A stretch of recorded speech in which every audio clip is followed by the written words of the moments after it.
আজকে এটা আমাদের মোমবাতি হাতে নিয়ে একটা মৌল মিছিল হলো। সেই মিছিল হলো, আপনারা সকলেই জানেন, গতকাল কাশ্মীরে যে নৃশংসভাবে হিন্দুদের খুঁজে খুঁজে যেভাবে মারা হয়েছে, যেভাবে হিন্দু না মুসলিম শুনে তাদের আক্রমণ করা হচ্ছে, এই ছক কিসের আমরা জানি না। আমরা এই ধরনের হত্যাকে আমরা ঘৃণা করি, এই ধরনের হত্যার প্রতিবাদ জানাই, তীব্র প্রতিবাদ জানাই। এই ধরনের জঙ্গি যারা এই কাণ্ড ঘটিয়েছে, যারা ঘটনা ঘটিয়েছে, যারা মৃত্যু ঘটনা ঘটিয়েছে, গুলি মেরেছে, এদের কঠোর শাস্তি চাই। এদের যাতে আমাদের প্রশাসন, ভারতবর্ষের প্রশাসন খুঁজে বের করে তাদের রাস্তার মাঝখানে শুট করে তাদের মারা হয়, এটাই আমরা দাবি। নাহলে তাদের আত্মার শান্তি কামনা হবে না, তাদের আত্মার শান্তি পাবে না। এইভাবেই আমরা দেখেছি। আজকে গতকালকে কাশ্মীরে দেখলাম, গত কয়েকদিন আগে আপনারা দেখেছেন মুর্শিদাবাদের মোথাবাড়িতে এইভাবে বাবা ছেলেকে হত্যা করেছে। এটা কি করছে ভারতবর্ষে? এটা কেন হচ্ছে? আজকে হিন্দুদের কেন খুঁজে খুঁজে মারা হচ্ছে? ঘটনা আমরা জানি না। আমরা চাই আগামী দিনে ভারতবর্ষ ধর্ম নিরপেক্ষ দেশ, সেখানে কেন হিন্দুদের খুঁজে খুঁজে মারা হচ্ছে? আমরা সবাই মিলে একসঙ্গে চলতে চাই, আমরা শান্তিপূর্ণভাবে চলতে চাই, আমরা সবাইকে নিয়ে চলতে চাই। সেখানে কেন শুধু হিন্দুদের মারা হচ্ছে? আমরা দেখেছি, আমাদের বাবা ঠাকুরদার কাছে শুনেছি, বাংলাদেশ থেকে এইভাবে পালিয়ে এসেছে, ডিটেনশন ক্যাম্পে থাকতে হয়েছে। আমরা মুর্শিদাবাদে দেখলাম, মুর্শিদাবাদ থেকে হিন্দুরা পালিয়ে ডিটেনশন ক্যাম্পে এসে থাকছে। এটা আবার কাশ্মীরে আমরা গতকালকে যেটা দেখলাম, এটা আগামী দিনে কি ছক করতে চাইছে? আমরা সকলেই অন্ধকারে আছি। আমরা এই ধরনের দুষ্কৃতি, এই ধরনের জঙ্গির ফাঁসি এবং প্রকাশ্যে তাকে গুলি করে এনকাউন্টার করে মারার দাবি, এবং যদি এনকাউন্টার করে খুঁজে বের করে মারা হয় তাহলেই তাদের আত্মার শান্তি কামনা হবে। আজকে আপনারা দেখলেন হলদিবাড়ি টাউনে যেভাবে লোক এসে এই শান্তি মিছিলে সহযোগিতা করেছে, শান্তি মিছিলের কামনা করেছে, তার মানে বুঝতেই পারছেন মানুষ কিন্তু জেগে গেছে, মানুষ জাগ্রত হয়েছে। আগামী দিনে এই ধরনের দুষ্কৃতীদের আমরা সাবধান করতে চাই। আগামী দিনে যাতে আর একটা প্রাণ না যায়, আমরা কিন্তু রুখে দাঁড়াবো।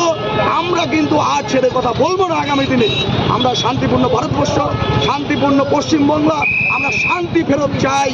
আমরা জনগণের কাছে, আপনাদের কাছে আপনাদের মাধ্যমে বিশেষ আবেদন, মানুষ জাগুন, আর ঘুমিয়ে থাকবেন না। ঘুমিয়ে থাকলে আগামী দিনে আপনার ছেলে মেয়ে বিয়ে করে সে হয়তো আবার কাশ্মীরে যাবে বা কোথাও যাবে, বা আপনারা কোথাও ঘুরতে যাবেন, সেখান থেকে ফিরে নাও আসতে পারেন।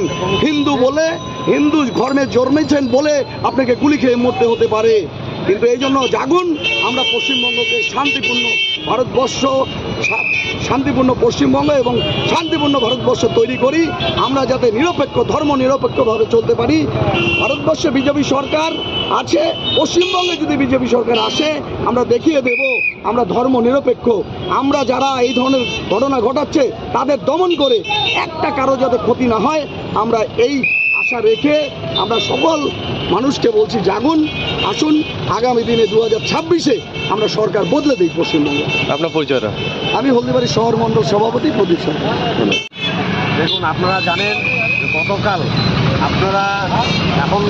আমরা ভারতবর্ষের লোক সকলেই জানি যে কাশ্মীর যখন থেকে 370 ধারা বিলুপ্ত হয়েছে, কাশ্মীর পর্যটন কেন্দ্রে রূপায়িত হয়েছে। ভারতবর্ষের বিভিন্ন রাজ্যের মানুষ সেখানে ঘুরতে যায়। আজকে গতকালকে আমরা দেখতে পেলাম যে পাকিস্তানের যে জেহাদি জঙ্গি গোষ্ঠী আজকে সেই কাশ্মীরে পহেলগাঁও এলাকায় এসে, বিশেষ করে যারা আজকে সেখানে হিন্দু ধর্মে যারা লোক আছে বেছে বেছে আজকে তারা নাম জিজ্ঞাসা করছে, তাতেও সন্তুষ্ট না হয়ে পরিচয় নিশ্চিত হওয়ার জন্য তাদের জামা প্যান্ট খুলে নিশ্চিত হয়ে আজকে তারা যখনই হিন্দু দেখছে তাদেরকে গুলি করে মারছে। আজকে এই জঙ্গি আজকে পাকিস্তান থেকে আসছে, যারা এই জঙ্গিকে মদত দিচ্ছে তাদেরকে আগামী দিনে ভারতবর্ষের সরকার, ভারতবর্ষের সেনারা উপযুক্ত শাস্তি দিবে। আজকে আমরা ভারতবর্ষে সমস্ত মানুষ আজকে আমরা শান্তিপ্রিয়ভাবে চলতে চাই, বসবাস করতে চাই। আপনারা জানেন যে পশ্চিমবাংলাও যেভাবে আজকে দিনের দিন উত্তাল হচ্ছে, আমরা আপনাদের মধ্য দিয়ে সমগ্র পশ্চিমবাংলা এবং ভারতবর্ষের বাসীকে আমরা একটাই বার্তা দিতে চাই, আমরা সকলে মিলে, আমরা প্রথমেই হচ্ছে ভারতীয়, আমরা ভারতীয় হিসেবে ভারতবর্ষে শান্তিপূর্ণভাবে বসবাস করতে চাই। আর যে সমস্ত এই জঙ্গিরা আজকে হিন্দুদের প্রতি, শুধু হিন্দু হওয়ার কারণে যাদেরকে আজকে আক্রমণ করছে, আগামী দিনে এই সমস্ত জঙ্গি এবং এই সমস্ত যারা ভারত বিরোধী কাজ করছে, সন্ত্রাসমূলক কাজ করছে, তাদেরকে ভারতবর্ষের সরকার এবং ভারতবর্ষের সেনা যৌথ উদ্যোগে আগামী দিনে তাদেরকে সাহায্য করবে। আগামী দিনের মানুষ, পশ্চিমবাংলা ভারতবর্ষের মানুষ জেগে আগামী দিনে এদেরকে নিশ্চয়ই সাহায্য করবে। আপনার পরিচয়টা? আমার নাম দিলীপ মল্লিক, আমি বিজেপির হলদিবাড়ি টাউন মন্ডলের সাধারণ সম্পাদক।